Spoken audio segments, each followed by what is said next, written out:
All right. So today, Dr. Randal Rauser is joining us. So tell us, who is Randal Rauser? Randal Rauser is a 47-year-old, that's hard to say, 47-year-old Canadian theologian, father, husband, with background in conservative evangelical Protestantism, teaches at a Baptist seminary for the last 18 years, writes books, and gets interviewed on YouTube channels. Yeah. So I know a little bit about this because I've read some of your stuff, but what was your background and religious upbringing like? I call it fundagelical. I'm not the person to coin that word. As you can guess, it's a combination of evangelical and fundamentalist. So Pentecostal by background, raised in the Pentecostal Assemblies of Canada, much like the Assemblies of God in the United States. So it would be conservative, dispensational in the theology.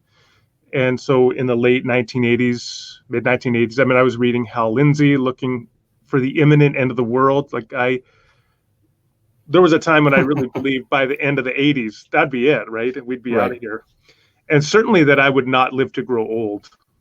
And so gradually growing out of that, was also very much a young earth creationist in high school, and gradually shifted my views on that. And then somewhere in the mid 90s, when I was at Regent College, I was listening to a series of cassettes from a course that Philip Johnson had taught, who was a well-known intelligent design guy. And I was like, why does he keep talking about how evolution is inconsistent with Christianity? And so at that point, I realized, so I guess I've changed on that view as well. I'm now a theistic evolutionist or an evolutionary creationist. Another issue where I changed on was hell, moving to an annihilationist position. So that was a gradual journey. So I came out of the conservative, fundamentalist theological spectrum and have, I would call myself more of a progressive evangelical today, although there are many people that would dispute my right even to call myself an evangelical. So that's another question. Yeah. Yeah, I guess, I don't know, I was kind of raised in pop evangelicalism, but I do remember like staring out my window, like waiting for Jesus to come back. So I can identify with that for sure. I was like 7 years old, just like looking up like into the clouds, just waiting. So why did you always know you wanted to do stuff with academia, or was that something that kind of you decided later? When I was in kindergarten, our teacher asked us what we wanted to be when we grew up, and I said, quote, a minister of the gospel, unquote. So you can guess that I got that from my parents. When I was in grade 1, however, I told my teacher I wanted to be an author. And I actually never really changed from that. I always said I wanted to be an author or a writer. There was a period in the early 90s where I wanted to be a missionary for about 2 years. But then I decided to go on to do a master's, and I just gradually found myself moving into the academy. And then the irony is that sort of minister of the gospel, broadly conceived to encompass seminary professors, as well as being an author of 13 books now, means that my early predictions of kindergarten and grade 1 came to be true. So that's where that came from. You checked all the boxes you set out to check. Pretty much. Yeah. Let's see what else. So you said you evolved on some. Well, your views on the Bible probably changed too, I'm assuming, from your conservative fundamentalist. Not that it's still God's word, but obviously your views. You wouldn't be in line with like the Chicago Statement version of inerrancy. You would define it differently. And so how did all those kind of views? What caused those views to evolve? Like, what was the cause of it? Oh, so many different causes. But I mean, the basic cause, I think you could say reasonably, is cognitive dissonance. That you have actually, I'm going to even back up. Let's before we get to cognitive dissonance, we have to deal with the fact that there is just a basic vagueness about what Christians even mean when they use terms like inerrancy. And so coming to terms with the fact that I wasn't even clear how those terms were functioning or how they could be applied, that was even the more preliminary sense. So for example, you come to realize, okay, so inerrancy, you realize after a while that it's actually about the autographs. It's not about the text as we have it now, because the text, of course, we don't have the perfect inerrant original autograph, and there are errors in copies because we have copyist errors. And then you also come to terms with the fact that, oh, I'm reading this in translation. Translations always give up something. They're always a compromise. You never have a perfect translation. There's that old, I think it's a rabbinic saying that he who translates is a liar, he who paraphrases is a blasphemer. So this idea that you always, if you try to go a literal word for word translation, you lose something. If you kind of do a more dynamic flow translation, you lose something else. You're always losing something. And so in that sense, inerrancy begins to slip away as well. But then you hone in on, okay, the inerrancy of the autographs. Well, what are these autographs? Like in some cases, okay, let's say John, the 3rd John, you could say, okay, yeah, you wrote that in a sitting. But what about Isaiah? What would be the autograph for Isaiah, especially if it is correct that Isaiah 1-39 was one unit of text, and then Isaiah 40 and following, you have a Deutero-Isaiah, perhaps a Trito-Isaiah. What about, at what point was all of this edited and brought into a single text, let alone something like Genesis, right? Mm-hmm. So it becomes very complicated. Like at what point, what in this long evolutionary process of the formation of some texts, which of the stages of that text was the inerrant one? And so such that there could be errors before and errors afterwards. And so then that becomes very complex, to say the least. And then there's the issue of inerrancy with respect to the human author. Now, it seems generally, and this was my assumption growing up, that it is the human author who is inerrant. I mean, I'm kind of reading back because I don't know that I would have thought about that with self-awareness. Right. But I guess had I been asked, I would have, yeah, the human author is inerrant. But then inerrant with respect to everything, like their theology, because there is undoubtedly progressive development in the theology of the writers of Scripture.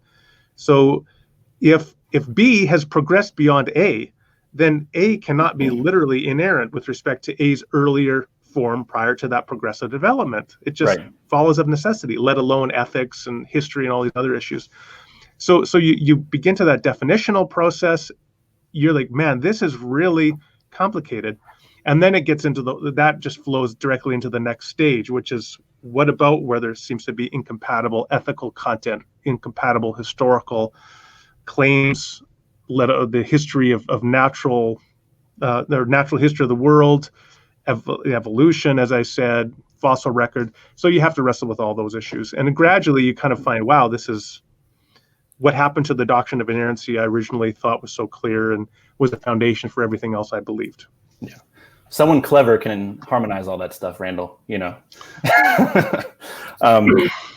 Yeah, so it's weird for me. I don't know if it's just a difference in culture, but in America, when people throw around the term inerrancy, usually they're assuming the Chicago Statement definition. So sometimes like on Twitter, when I just say inerrancy, like that's just culturally, like I just say it without clarifying what I'm talking about. So I need to try to get away from that just to be more clear. But yeah, you know, it's not everyone shares the American culture. Just to throw in one quick thing there, I think if you look at the Chicago Statement, you certainly get there a bleeding of concepts, that there is not only the inerrancy claim, but a particular hermeneutical stance that underscores the text. And that is just an additional issue here, that often claims of inerrancy come tied in with a particular hermeneutical stance. So a particular literalism, for example, about the text, or deference to quote unquote more natural literal readings of texts. And so that is just a whole nother issue that we'd want to explore and question. Yeah, if you want to go literal, I think you probably pointed this out before too, but like, you know, there's definitely an assumption about like the earth is flat, you know, like in the Old Testament, like, you know, it's all over the place. Like once I actually like saw that was happening, I started seeing it everywhere, like in my reading, you know, and obviously that doesn't like refute Christianity. I'm just saying like, it obviously like, it's just, I just almost can't believe that I was able to harmonize so much of to make all this data fit into that rigid system. It's almost like now looking back and just seeing the diversity within it, it's almost mind-boggling to me how people do it. Yeah. You know, like, for me, another one that, I mean, that's a big one, but one that's for me is even more extreme in a sense is the theological development, because a person can kind of take a message incident principle approach to some degree, perhaps to the fact, well, okay, they accommodated to ancient Israelites' understanding of of natural history, because that's not the primary focus of the text. The primary focus is the theology. But then you realize what you just described about seeing the flatness of the earth everywhere, you also see polytheism everywhere. Yep. Early on. And so when we read, thou shalt have no other gods before me, of course, today we think, oh, that's a metaphor for I shouldn't have money as a god. Yeah, but they were actually thinking about real gods. You shouldn't have any other deities before Yahweh. And so they gradually moved through a henotheistic development where they elevated Yahweh above the other gods, but it comes out of a polytheistic milieu. And we kind of miss that if we read anachronistically a later monotheism. Yeah. Yeah, just I mean, even like comparing like Proverbs and Ecclesiastes, like some of the, or just like the tacked on end of Ecclesiastes, it's like all the stuff, and then it's like, but God, God is the solution. Yeah, he kind of, it's like, oh, the whole first it sounds like a French existentialist on the banks of the Seine River in Paris talking about the meaninglessness of life, and then, oh, but now we'll resolve it with an Our Daily Bread reflection at the end or something. Yeah. Some damage control. Someone was uncomfortable with that. Let's see what else. So you also write a lot about ethics as it comes to the Bible, when it comes to biblical violence. Or do you want to talk about that a little bit? I've read. I would say the paper that you wrote, I don't remember what it's called off the top of my head, but it was engaging with Paul Copin's material. It was some paper. Yeah. I think that's probably one of the best resources I've ever seen on like biblical violence. So do you want to talk about some of your work on that? Yeah, that was, I think it was Let Nothing Breathe That Remains, Let Nothing Remain Alive That Breathes, was a quotation from Deuteronomy 20 verse 19 and 20, is that right? Anyway, so it's a quotation from Deuteronomy, and it is one of the clearest examples of what would qualify today as certainly mass killing, but also more broadly, because the intent was to eradicate a culture, a people, then it also becomes what we would today call genocide, because genocide is the attempt to not just to kill people. In fact, genocide can unfold without killing anyone. What you could put, let's say you wanted to, I'm going a little bit of a tangent here, but you wanted to eradicate some ethnic group, then you put a contraceptive in their water that prevents them from having childbirth, and over 30 years, the whole community dies out, and they never know that they were sterile because you intentionally put this contraceptive into their water supply. That would be a genocide, even though they suffered infertility, but they never knew why. Right. So genocide is the motivation to destroy a genos, an ethnicity, or a religious or cultural identity, and that is clearly what is going on in the attempt to eradicate the Canaanite culture. So it's a genocide. It's also mass killing, and we have to come to terms with that. So how do you think about that? Well, there's also secondary language. Well, actually, from what I've heard, is probably, if you add it up, the language of driving them out of the land is actually the more dominant motif than kill everyone within the land. And so sometimes people say, well, that's not as bad, right? They actually want to drive them out of the land. And Copin makes that point in his book with Matt Flanagan about did God really command genocide? Well, at least two problems there. One problem is that's still what we call ethnic cleansing, which is the eradication of of a people from a land is ethnic cleansing, which is still considered a crime against humanity. So there's that. But the other issue is, but anybody who remained behind, there was this other stipulation to eradicate, to destroy them. So yeah, you drive them out of the land and you eradicate anybody left behind. That would qualify as genocide. I mean, if in Rwanda, the Hutus primarily drove the Tutsis out of the land, but they killed anybody in Rwanda who was Tutsi that remained, that would be a genocide as well as ethnic cleansing. So those kinds of attempts to deal with the text, I think, are just not helpful. Now, I've got a lot of thoughts about how we resolve those issues. The quick response would be I always go back to Augustine's principle that we ought to read Scripture so as to increase love of God and neighbor. And neighbor includes people from outgroups. That's what Jesus clearly shows us. And that certainly includes Canaanites. So if your apologetic response to the hermeneutics of or to the text of Scripture, in this case Joshua or Deuteronomy, is to try to dehumanize the Canaanites and justify ethnic cleansing and genocide under particular circumstances, I think we're getting very far away from what it is to be like Jesus. And so we want to revisit that reading. Right. It's always interesting to me too, like, it seems like conservative leaning Christians will, like, for the moral argument, they'll play up like the reliability of our moral intuitions in order to get, connect moral intuitions to this objective reality. But then when you say, well, my moral intuitions are telling me like you shouldn't stab toddlers to death, then it's like, well, that's unreliable. Like, who are you, a man? So it just seems, it's just like a double standard to me. Like, no, you can't have your cake and eat it too. You can't say our moral intuitions are generally reliable and therefore objective morality. But then over here, when I'm trusting what I would say most people would obviously see you shouldn't do, oh, that's it just, I don't know, that strikes me as a double standard.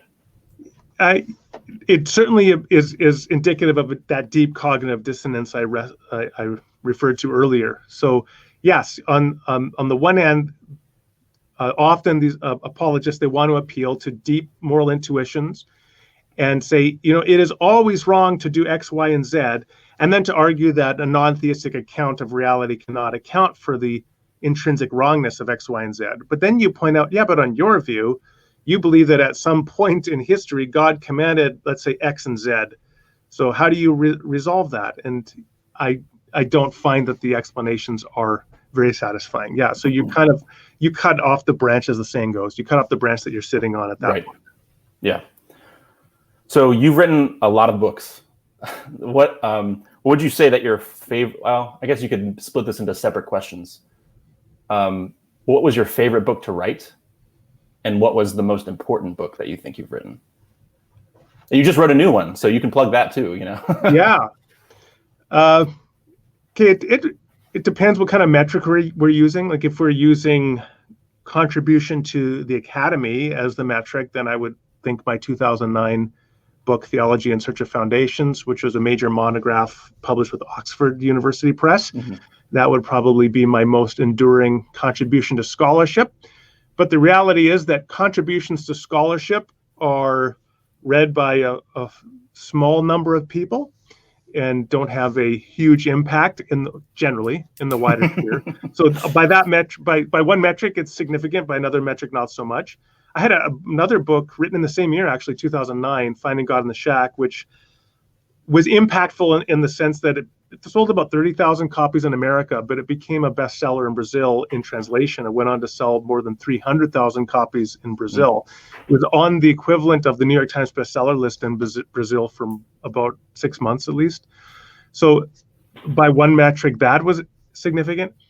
In terms of my own personal, I would say the most recent two books I've written. So What's So Confusing About Grace, which came out in 2017, and it explores my own personal development of theology over 40 years and trying to understand what the gospel even is. Because just like defining inerrancy, the more you try to define what is the basic essence of the gospel, it's nowhere near as simple as we were told. I mean, in some ways it is.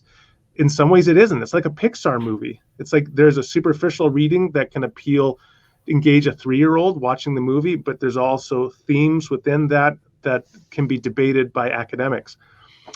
And then my most recent book that you nicely referred to, Conversations with My Inner Atheist, in some ways you could say that's like the most vulnerable I've been in a book, because that involves me both interacting with honest questions that I've had over the years and also trying to steelman the objections of actual skeptics and atheists in order to really come into an honest wrestling with some deep questions.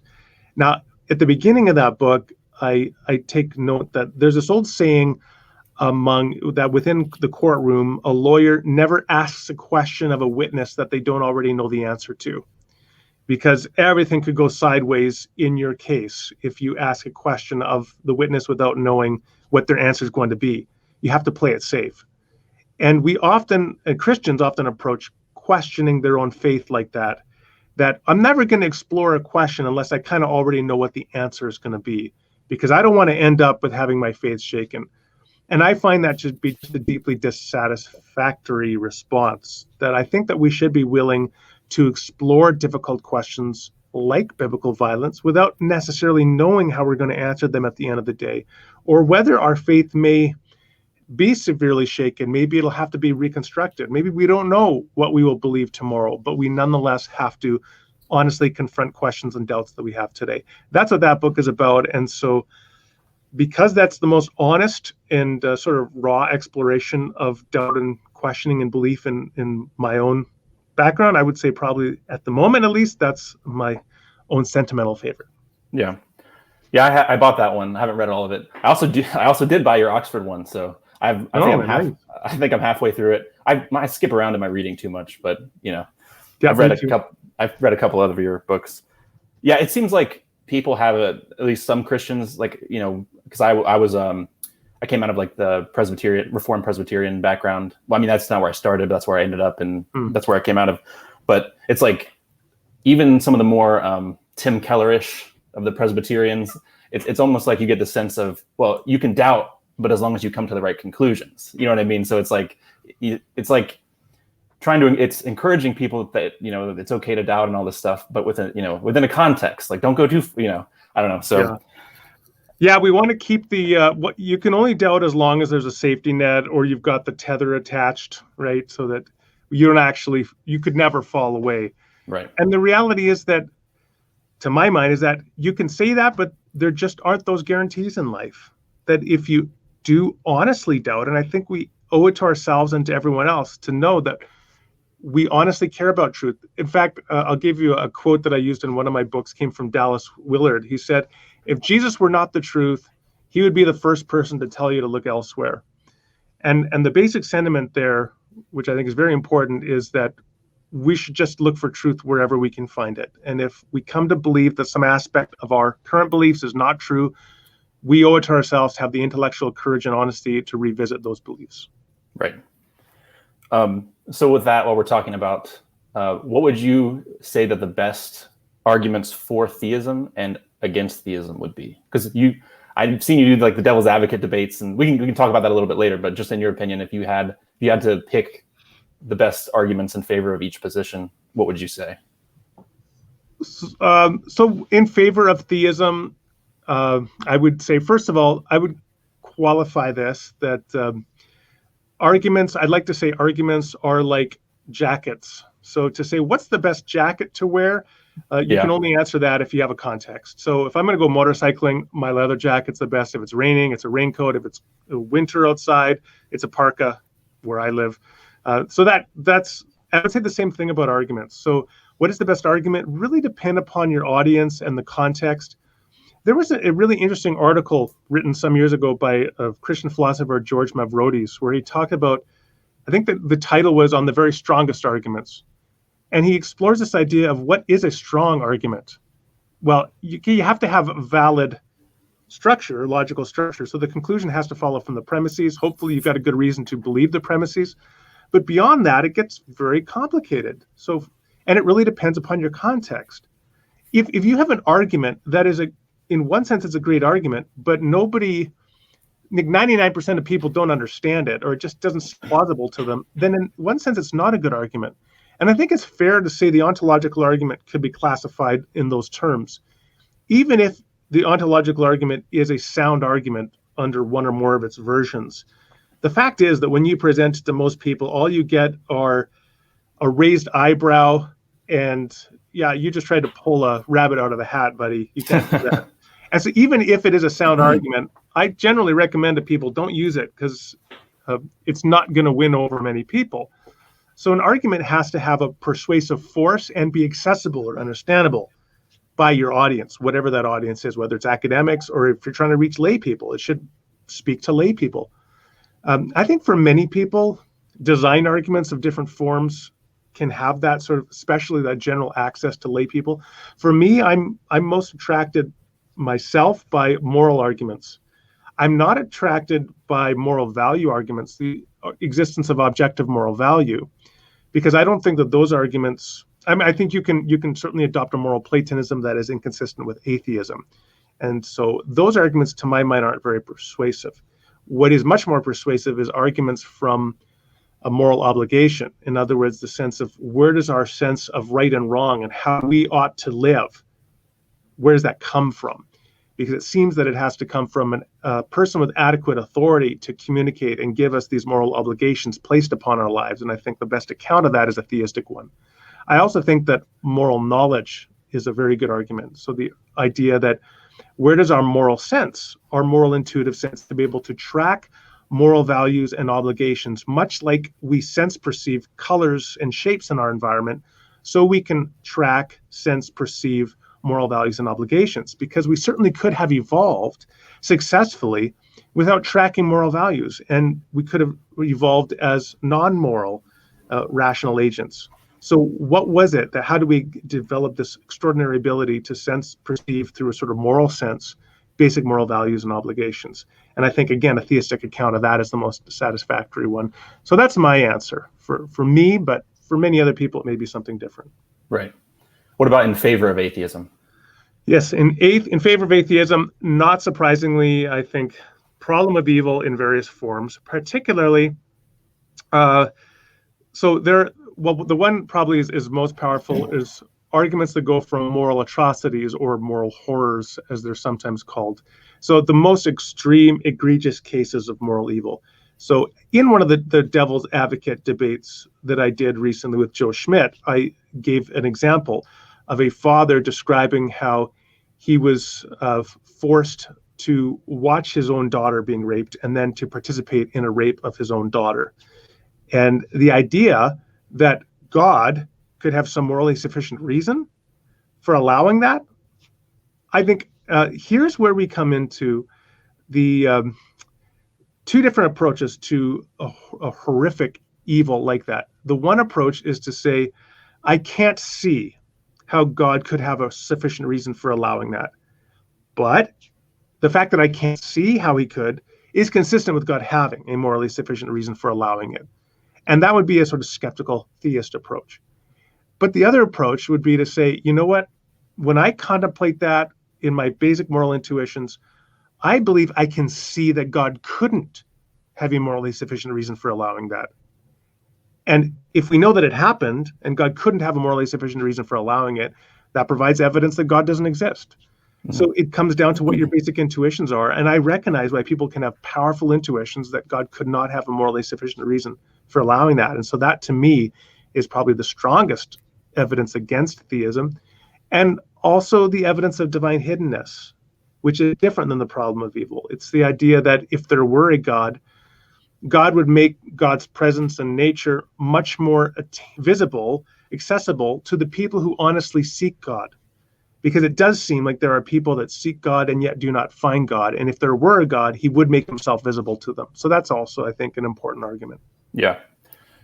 Yeah, it's both. So like both of those remind me of, well, obviously the hiddenness. Schellenberg, has popularized, that in his, he wrote a popular level book explaining that. I think he reviewed it, but he also wrote Progressive Atheism. I think he might have reviewed that one too. Yeah. Where there was a paragraph that jumped out to me that seems really similar to what you just said, where he basically says like, I think he's talking about the unsurpassable empathy of God, and where you just compare the concepts of what a being with unsurpassable empathy would be like, and then look at the moral atrocity, and you can just, one approach is just be like, you could look at the evil and just say, no, that's he goes on to give an argument, but like I remember vividly, there was like a paragraph where it almost sounds exactly like what you just said, what he said. So yeah. I mean, it's arguments are going to be rooted in intuitions, just like any mathematical theorem is going to be rooted in axioms that are starting points. And so I think if we go back and we kind of reflect on those basic intuitions, because that's where the argument comes from, it's what it stands on, then you can have very strong intuitions that could support that skeptical or atheist conclusion. Yeah. So that's one of the things too. I've been wrestling with whether or not I should call myself an atheist rather than an agnostic, because, again, from your devil's advocate debate and from my other reading in philosophy of religion, it seems like theism is generally defined as in relation to like omnitheism, like all powerful, all knowing, perfectly good. And so if I reject that, even if I'm open to other, it seems like atheism could just be, as you said, a rejection of omnitheism, and I could consistently call myself an atheist. And so lately I've been kind of tilting, like maybe I'm not like a hard, I would say if I became an atheist, I would say tentative atheist, like tentative apologist. Yeah, but it's like instead of 50-50, it's more like 60-40 in favor of omni God not existing or something like that. And so I've been like, should I just call if I sit with that for a while and it's like 60-40, should I call myself an atheist? So I've been wrestling with that kind of. It's an important point to recognize that words like theism are always, they get their meaning from the context in which they are used. And there are contexts in which people would call themselves theists, and what they worship is the kind of being that another person would say, that's not God at all. That's just a finite projection. It's like, you're worshiping Thor or something. And in fact, if it's going to be God, it has to have all these, as you said, omni attributes. So what an example is Thomas J. Oord, for example. So he defends a concept of God that comes out of the process theist tradition. And so he says he's a Christian, and I don't doubt that he understands himself to be a Christian. I don't agree with his theology, but he would deny that God has omnipotence, for example. He would say that God cannot prevent the evils that happen in the world, but God has to work persuasively with moral agents like human beings in order to work us jointly, to journey with us toward a more perfect world. And other people would say, if that's the concept of God you believe, then you're not a theist at all. And I think what we just have to recognize is that God is an essentially contested concept, that people don't agree how to use the word or how to define it. There are many terms like that.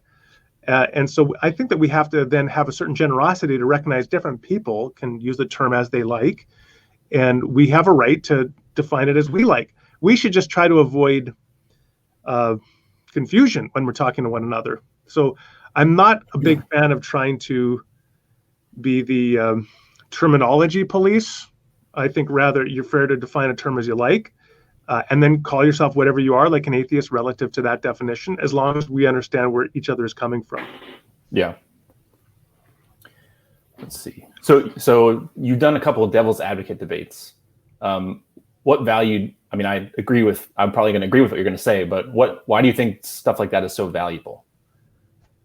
Oh, well, so many reasons. So I think one reason is that certainly there's a real polarization in society. This is becoming really serious in the last several years. And I think it's really it is being spurred on by social media and the fact that people are getting into these feedback loops where they only hear opinions that are relevant, that already agree with them. And so then they become more deeply entrenched in that and more polarized and begin to think people who disagree with them are idiots. Now, I used to lecture about this, let's say in the situation of American politics. And I would give two examples, popular books that were written in the mid 2000s. So one of them was written by Al Franken, and it was titled Lying Liars and the Lies They Tell or something, which was kind of a critique of the conservative right, where they're always lying. And then Anne Longblun here, pundit in the U.S., what's her name? Ann Coulter, is that right? Yeah. Mm-hmm. Yeah. She wrote a book called If Democrats Had Any Brains, They'd Be Republicans. And so her claim was, by implication, that everybody on this other side is stupid. Now, so one side says, you're all lying. The other side says, you're all stupid. And I would use that as an example of polarization.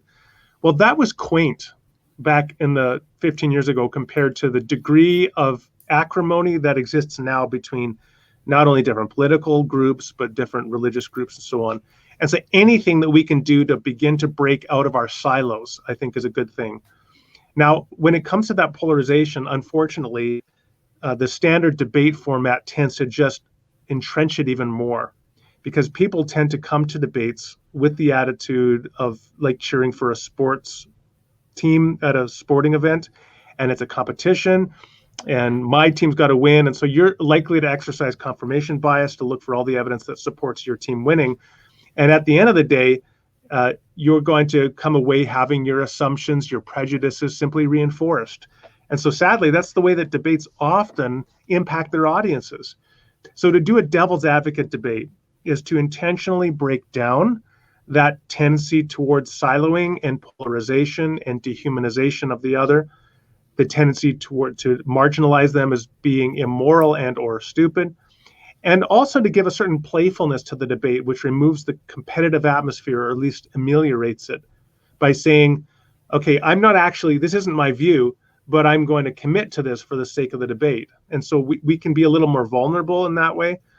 And I think also the debaters can then challenge themselves, because there's no better way to come to terms with what you believe than to provide the strongest steel-manned argument for what you don't believe. Right. Well, we all know, Randall, it's just because you don't want to feel stupid. It's you're insecure. I'm just kidding. Well, there's that. I'm just joking, because people have criticized you for, talking about rationality and talking about what you just said. And I don't know, it's silly. Anyway, I'll move on from that. You've got to, I don't have as thick a skin as I wish I did, but you definitely have to have a thick skin if you're going to get into some of these interactions. And you really, and I have to challenge myself on this, you have to decide when is the point where you just disengage.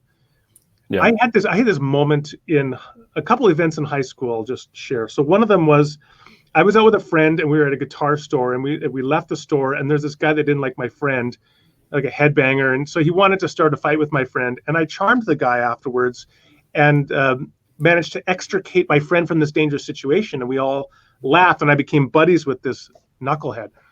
And so I kind of got this cocky attitude that I could do that in any situation. And a few months after that, we were in a city park at nighttime, and a group of headbangers pulled up in a car and said that we had threatened them or something stupid. And my friends ran away, and I decided I'm going to charm these guys. And so like, hey guys, like, what's up? And then suddenly I got punched in the face. And then pretty soon I was in the fetal position, and they were all putting their high tops to my head and torso.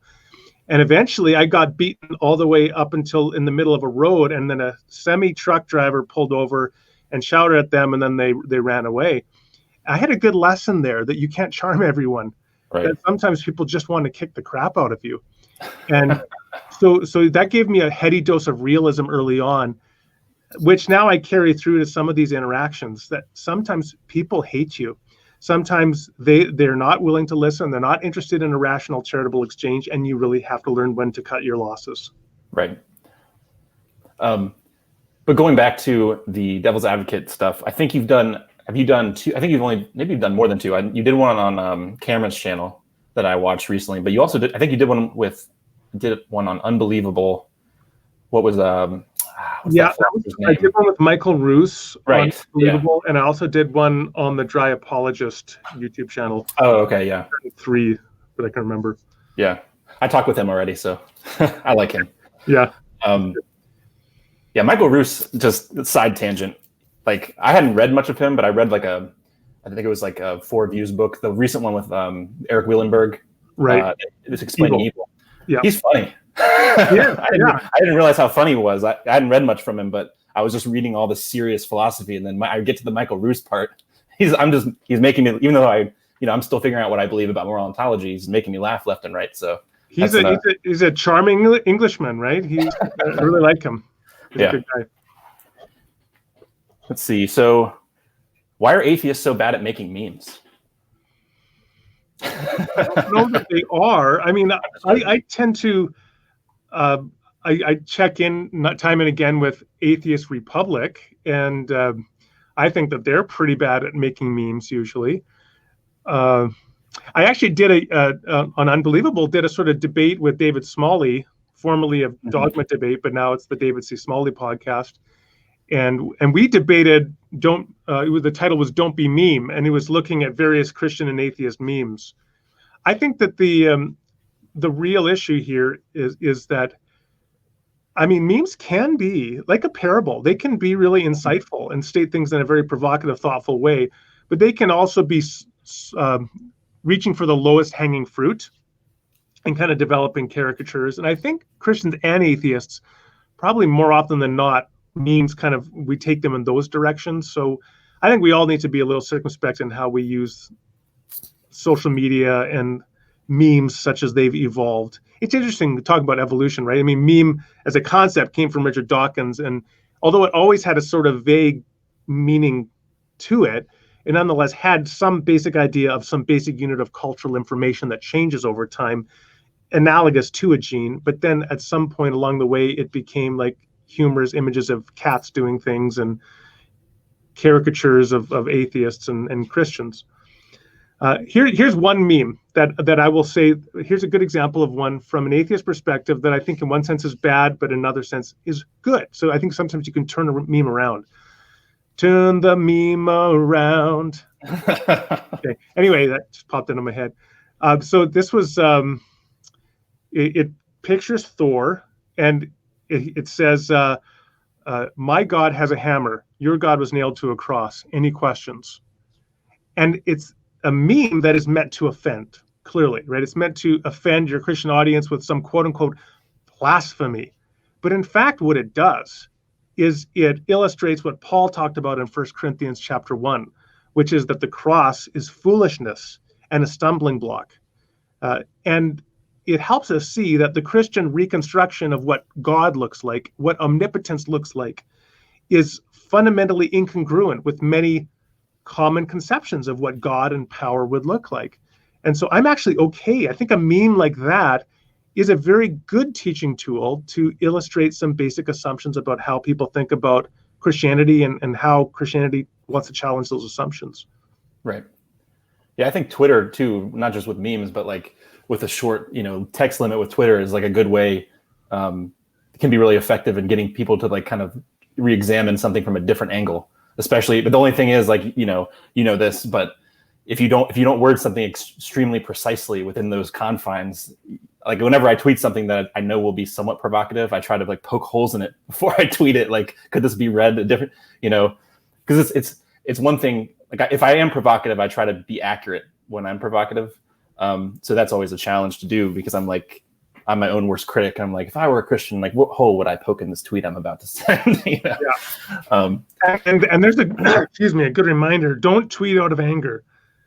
I think we've all been there. That especially when you get into some back and forth with somebody online, and then eventually the temperature rises and you begin to use more polemic. And if you're typing out of anger, then it's probably not going to end well, and you'll probably regret something you'll say. So I get that getting that cool distance is always a wise idea. Right. So do you have any, what are your future plans with writing? I know I don't know if any kind of fruition will come out of it, but I think you and Jeff Lauder had like talked in jest about possibly doing something together. Do you have anything in the works about future content? Not at the moment, and not with Jeff. He's busy with another project he's been working on his own. So that's not going to happen, at least for the foreseeable future. I must say that I do enjoy the writing style that I use in this current book, Conversations with My Inner Atheist, and I also used it in an earlier book, The Swedish Atheist, which was the sort of Socratic dialogue format, where you have an imaginary interlocutor and you're having a conversation. I find that and of course, this has been around since Plato with Socrates and the Socratic dialogues. I find that to be a very effective way to share ideas and explore concepts. And so I expect some of my future work is going to be in that area. Now, I've written a fair bit about biblical violence and that, but it's only, like you referenced that one journal article, and then I did a conference paper on it. Most of the other things I've written on it were in a more non-formal setting and doing public speaking on it. I have a 4-hour seminar on it that I've done in churches and other contexts. But at some point, I'd like to pull all of that together and offer my own 2 cents on thinking through biblical violence, similar to what Greg Boyd has done, though no doubt not on the scale that he did it, because his Crucifixion of the Warrior God's like 1,200 pages or something. I'm thinking of a few hundred pages that I would pull all that together. So I anticipate in the future, I'll probably get around to doing something like that. Okay. Well, good. That's interesting. I can look forward to that. Another thing you write about a lot is fundamentalism, and on either side of a particular issue. I really like your way of framing it, like defining it. So what would your definition of fundamentalism be?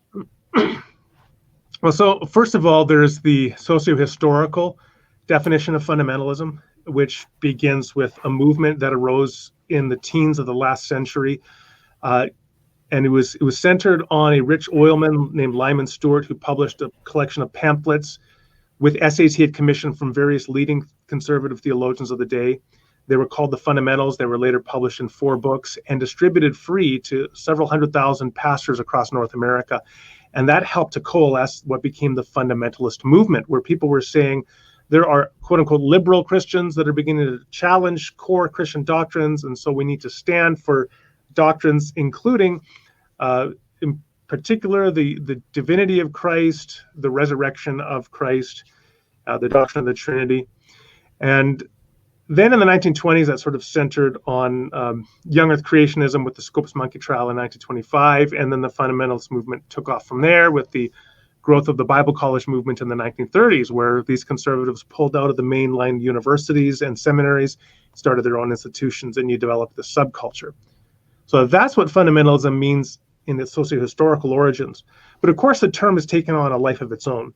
And it has come to refer to movements that can be, or an orientation, let's say, more broad than a movement, which implies more than I want to say here. An orientation which can glom onto all sorts of different belief communities. So you could have, of course, we talk about Muslim fundamentalists, but you can have atheist fundamentalists as well. And so here, I would say some of the core hallmarks of fundamentalism is a sort of a real movement toward entrenching binary oppositions between the in-group and the out-group. So people that belong within our group, they're sort of the smart, turned-on people. People that are outside of our group, they're anti-intellectual. Maybe they're stupid or they're immoral, which comes back to some of the oppositions I was talking about earlier with Ann Coulter and Al Franken. And so, for example, you have atheists that when they become fundamentalists, what they end up doing is saying, oh, all those Christians, they're irrational faith heads. And we are now the enlightened ones, right? That we're the atheists that have left behind the corruption, the moral corruption of religion. So there's that. So that's anti-intellectual, because what it then as well does is it screens out voices that are critical of the movement. And so it develops this sort of confirmation bias that anybody that is considered a leading intellectual voice but doesn't conform to our pattern of the in-group and the out-group, they're automatically excluded and we rationalize them away. So, for example, if I, as a Christian apologist, write something that I think is a nuanced defense of some aspect of Christianity, and an atheist fundamentalist comes along, then they have a way of just marginalizing what I've said as, oh, you're just trying to defend an irrational belief in Iron Age goat herders or something like that, right? You get those talking points. And so you see the same thing, and here's the irony, is you see the same thing, of course, in the Christian community. When a Christian young earth creationist fundamentalist, they write off in not only intellectual atheism, but academics who defend old earth geology and common descent in biology with the same kind of rhetoric. And then the irony is this, that often you'll have people that when they deconvert from one group like Christianity and they were fundamentalists as a Christian, they now take those same attitudes into their new belief community. And so as an atheist, they become a fundamentalist and they develop the same binary in-group, out-group distinctions, very black and white thinking, marginalizing out-group voices in order to retain the core indoctrinational commitments of the in-group and so on. So those are some of the common hallmarks in my view. Yeah, it seems like you're describing like an attitude towards like truth propositions. But I would also say too, like, well, first I would say, I think that's one of the reasons that even though I wouldn't ultimately agree with you, I kind of want to link arms with, Christians that have I don't see as fundamentalists, just because I think, in my opinion, fundamental. I mean, obviously, I don't use the same amount of time criticizing atheist fundamentalists as I do Christian ones, but that's probably because my channel has an aim. I sometimes do criticize atheists, but I kind of have a niche. But to me, I think the most damaging thing isn't, like, people always say religion poisons everything. For me, I think fundamentalism is the problem. It's this attitude. If I'm going to say what's wrong with, I wouldn't just make a blanket statement and say religion is the problem. I think you need to be more specific than that and say this attitude towards beliefs, religious beliefs, is part of the thing that's causing the damage. But also too, I would say, like, there's attitudes. How do you determine because there could be an attitude, a fundamentalist attitude, but there's also beliefs that I would consider fundamentalist. So I would say Chicago Statement Inerrantist, I would consider that a fundamentalist Christian. even for that specific belief. Would you agree with that, or how do you determine? Well, again, we come back to the fact that different terms Right. can have different meanings in different contexts. So if I were to call that fundamentalist, which I would call that a fundamentalist statement, but it would be a fundamentalist statement in the first sense I was defining it, as part of the historical trajectory of a movement that traces back to the 19 teens and 20s of the last century in conservative Protestant North American Christianity. I wouldn't necessarily call it fundamentalist in the second sense. Now there are overlapping characteristics in the second sense that I defined it in a more broadly sociological sense that would be exemplified within the Chicago Statement, but it isn't quite the same thing. So right. I would call it fundamentalist, but primarily with respect to the first trajectory. So I guess back to like views on the Bible. I've also read a good amount of like Peter Enns. How does your view of inspiration and his, is it basically the same, or where would you guys differ? I don't know. I reviewed his one book, The Bible Tells Me So, when it came out about 5-6 years ago, whenever that was. I was critical of it at the time. There was much I liked about it and agreed with it on. He didn't really offer, to my reading, a clear theological proposal as to how we should understand something like inerrancy. So I really can't comment on the extent to which there would be overlap there. Now, I would say that he teaches at Eastern University, which is a progressive evangelical school. So, I mean, and Kent Sparks is also there, and Kent Sparks, I would be very much on the same page with Kent Sparks. I have another friend there, Eric Flett, who also teaches there. And so I think that I assume, would all have a very similar view, but Pete didn't articulate it in that book. What my view would be is, beyond what I've already said, is I would hold to an appropriation view of inspiration generally, along the lines that Nicholas Wolderstorff develops and defends in his book Divine Discourse, where we should think about the Bible, first of all, as appropriated speech. God takes the words of human beings and uses them for his purposes within his greater work. And because God is omniscient and I believe perfectly provident, that he knew everything that we were going to say in every context. So he knew what he would use and for what purposes. Now, what that means, one thing that means, again, is that there can be a disagreement between the divine voice, what we could sometimes call the sensus plenior, or the fuller meaning of the text that God intends, and the sensus literalis, or the meaning that the original human author intended in writing that text. As God appropriates that human speech, he can use it for different purposes than perhaps the human author intended.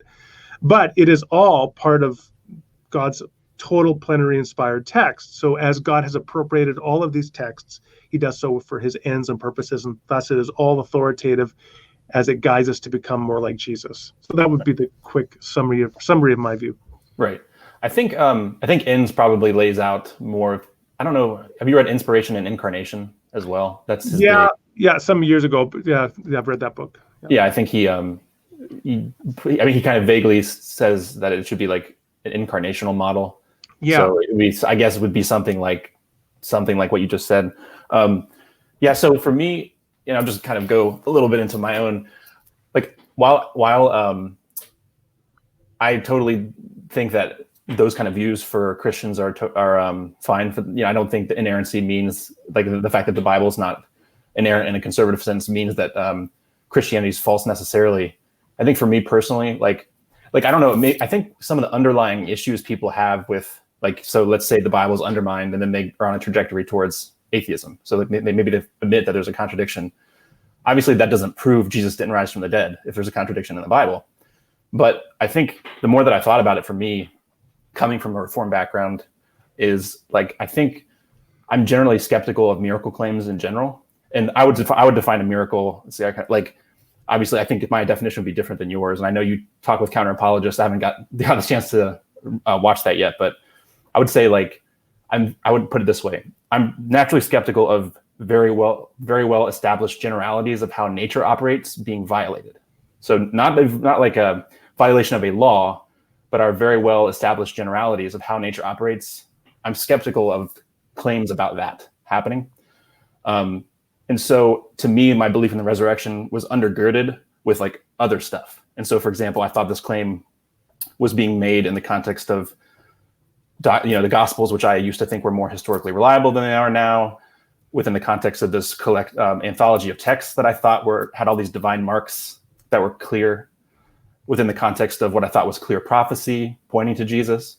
And so all of that stuff undergirded the resurrection belief. And so once I started questioning those pillars, then I was like, I don't know if what's left is enough for me to believe that someone rose from the dead, and I also religious experience, which I doubt more than I did before. So to me, it wasn't like I found a contradiction and I'm like, Jesus didn't rise from the dead. It was more like these kind of pillars that held up the belief that Jesus rose from the dead against my natural skepticism that was already there, because I wasn't a Pentecostal. I was kind of an uptight, bearded Calvinist without a beard. So I already had that in place.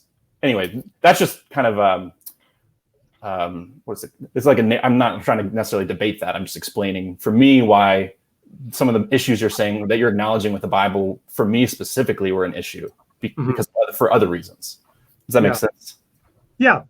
I mean, yeah, and I would disagree with various things like definition of a miracle as a violation of a generality in nature.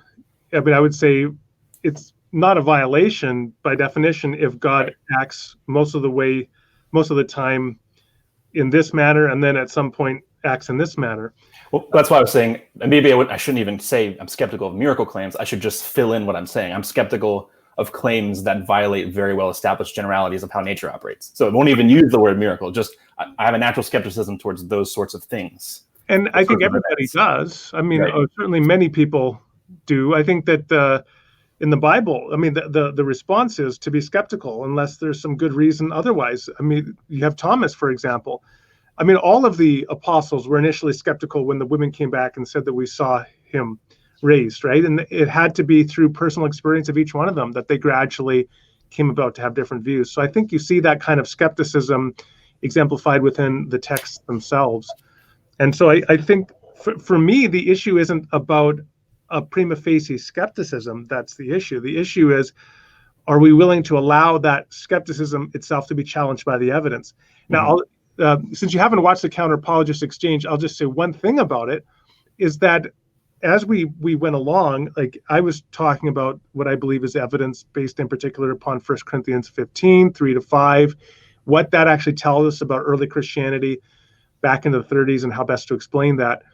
And Counter Apologist's response was honestly to say that he will not consider the theistic explanations. He will look for any non-theistic explanation, no matter how implausible it seems, because he's not a theist. And I think at that point, what you're doing is you're simply allowing your bias, your presupposition to preclude your consideration of particular lines of evidence. He disagrees, of course, but that would be my assessment. Yeah. So yeah, I don't have like this issue of where right off the bat, I think that it's impossible to have evidence for these kind of weird occurrences. I'll just use that phrase. It's just that, like I said, it's kind of like, and I've used this, you might remember this in one of our interactions. It's like if I were like a juror in a case and, a husband and wife go on a walk and the wife is killed with a gun that the husband was carrying, and there are 4 witnesses, including the husband, saying that the gun levitated unaided and fired on the wife. I think in principle, I guess you could have like, okay, maybe someone predicted it days before. Maybe there's weird physical evidence of the scene that would suggest but just the testimony itself would not be convincing to me in that case, even if the witnesses were standing right in front of me. And so I have trouble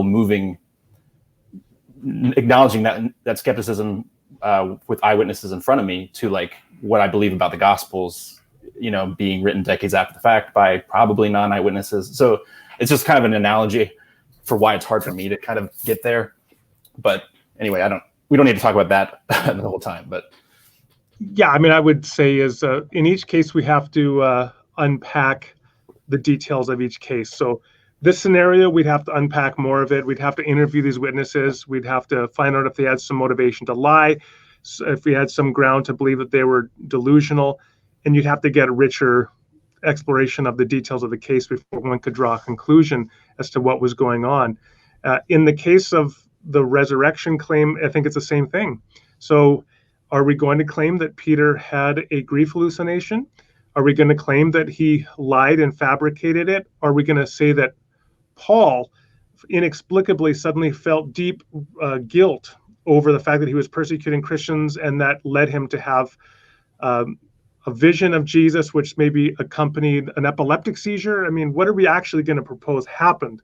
And it's only when you begin to look into those details and then say, okay, and how does that explain the body and the fact that they didn't produce a body? It's only when you get into the weeds as to these various explanations that you can begin to assess whether one of them is adequate or not as an alternative. Okay. Yeah, well, this one's not a debate, so I won't. We don't need to keep going back and forth about that. So, what are your thoughts on Trump? I hear you have some thoughts on Trump. I love Trump. You mean Mary Trump, right? The niece that wrote the book, Too Much and Never Enough. I think she's great. Yeah. I'm less happy with her uncle.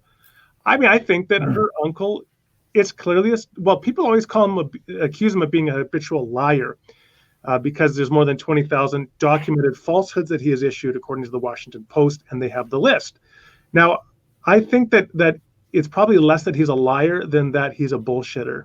And I use that term advisedly as a technical term, where bullshitting philosophically is defined as the act of issuing verbal statements where you don't care about the truth or falsehood of the statement. You merely use the language in order to elicit an effect in your audience.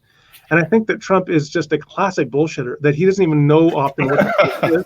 It's true, and he doesn't care about what the truth is. Yeah. And I think that in and of itself is a cancer on the body politic. Now, beyond that, I think he's also deeply racist. Last year, I think it was, I posted like 12 tweets where I traced evidence for his racism going back to the 1970s, where he was sued. He and his father, Fred Trump, were sued for not allowing Black people to rent from their apartments in New York, right up to where he was telling the quote-unquote squad, who all happened to be non-Caucasian women and Democrats, to go back where they came from, when they're all American citizens, and I think 3 of them were actually born in the United States. So those kinds of racist tropes are saying, good people on both sides, where one of those sides were racist, so they were marched in Charlottesville. You can just begin to identify a pattern. And so then Mary Trump says that her uncle regularly used the N-word. Mm-hmm. So who's the more credible witness at this point? You have a fact pattern that the man is a gross racist. Not only that, but then he exploits xenophobia and fear, in other words, in his followers, like in the last election in 2018, where coming up to the election, he was talking about, quote unquote, this caravan that was going to come and invade the United States of all these brown people from across the border, refugees. And so his followers were all motivated because they were afraid of the caravan. They were even saying the caravan might have leprosy. And so from a Christian perspective, you have this person dehumanizing and objectifying and creating fear and hatred of refugees. I mean, this has to be about the most antichrist behavior I could imagine. And then he exploits fatuous, naive, conservative Christians by pandering to them, like holding a Bible upside down outside a church that he did without the church's consent after his goons had forcibly removed peaceful protesters from the square. This is the behavior of an autocrat, of a demagogue.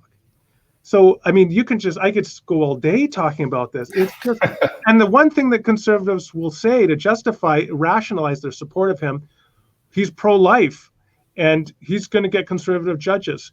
And so I said on Twitter once, a lot of these people, they would vote for Adolf Hitler if he said he was pro-life and he would get conservative judges. It's getting to that point. So I'm not a fan of Donald Trump. Yeah. So what do you think makes American evangelicalism so susceptible to political hijacking? Like how is it like a theological issue, or is it like cultural in the sense of like it's just America? Like in your view, like how has this happened?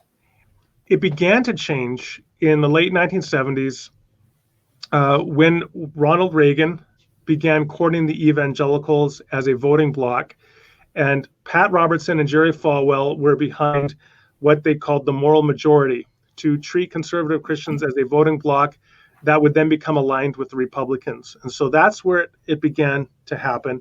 And then later on in the 1990s, there was a Christian coalition, the same kind of thing, where there's this, now it becomes this dangerous thought that Christian opinion is aligned with one particular political movement, in other words, the GOP or the Republican Party. And throughout history, that never ends well when Christianity becomes aligned with one political party or movement. And so that happens. And then I think Christians, many of them, begin to like the power that they are acquiring. They like the fact that they can, people like James Dobson or whoever can pick up the phone and talk to somebody in the White House. And then you can kind of rationalize and justify this over time that we are, God is sovereignly allowing us to pull the levers of power and to fight the evils of abortion and pornography and the LGBT agenda, etc. Even to the point where when George Bush invaded Iraq in 2003, which ended up killing more than 100,000 Iraqi civilians in the months to follow. I mean, the cost is extraordinary in terms of human life, let alone $3 trillion, according to Joseph Stiglitz, the Nobel Prize-winning economist. But you could justify that, as Franklin Graham did, by saying God is sovereignly offering us a new opportunity to bring the gospel to Muslim people by way of shock and awe through a military. I mean, the rationalization that undergoes at that point when you align the church with the state is just devastating. Yeah, that's crazy. So we've been going on a little over an hour, but I appreciate you coming on. Maybe we can do it again sometime. But yeah, it was a good conversation. Definitely. Sounds good. Thanks for having me. Yeah, no problem. I'll go ahead and end the recording now. Right.